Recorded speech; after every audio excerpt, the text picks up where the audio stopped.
নমস্কার বন্ধুরা, আজ বৃহস্পতিবার, তাই নিরামিষভাবে আমি আজ বানাচ্ছি সর্ষে বাটা দিয়ে সজনে ডাঁটা।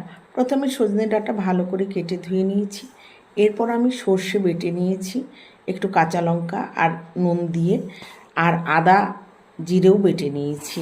এবার কড়াইতে তেল গরম করে কালো জিরে আর শুকনো লঙ্কা ফোড়ন দিলাম এবং সজনে ডাঁটাগুলো দিয়ে ভালো করে নেড়ে চেড়ে নিয়েছি। তারপর নুন, হলুদ আর বাটা মশলার পেস্টগুলো দিয়ে আবারও নেড়ে চেড়ে নিয়েছি, যেন মশলার গন্ধটা না থাকে। তারপর একটি বাটিতে সর্ষে বাটাগুলো জলে গুলে নিয়ে দিয়ে দিলাম। সজনেগুলো ভালো করে সেদ্ধ হওয়ার জন্য আরও একটু পরিমাণ মতো জল দিয়ে কিছুক্ষণ ফুটতে দিলাম। তারপর অল্প চিনি দিয়ে নামিয়ে নিলাম। গরম ভাতের সাথে একদম জমে যাবে। খেয়াল রাখবেন, সর্ষে দেওয়ার পর বেশিক্ষণ ফুটাবেন না, তাহলে তেতো হয়ে। নমস্কার বন্ধুরা, আজ বৃহস্পতিবার, তাই নিরামিষভাবে আমি আজ বানাচ্ছি সর্ষে বাটা দিয়ে সজনে ডাঁটা। প্রথমে সজনে ডাঁটা ভালো করে কেটে ধুয়ে নিয়েছি।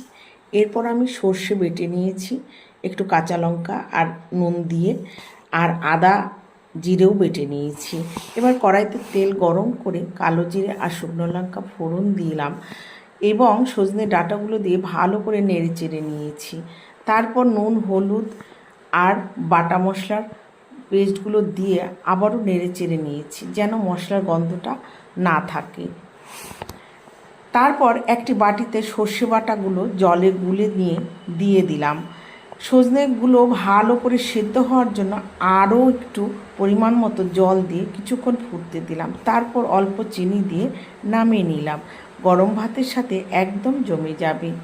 খেয়াল রাখবেন, সর্ষে দেওয়ার পর বেশিক্ষণ ফুটাবেন না, তাহলে তেতো হয়ে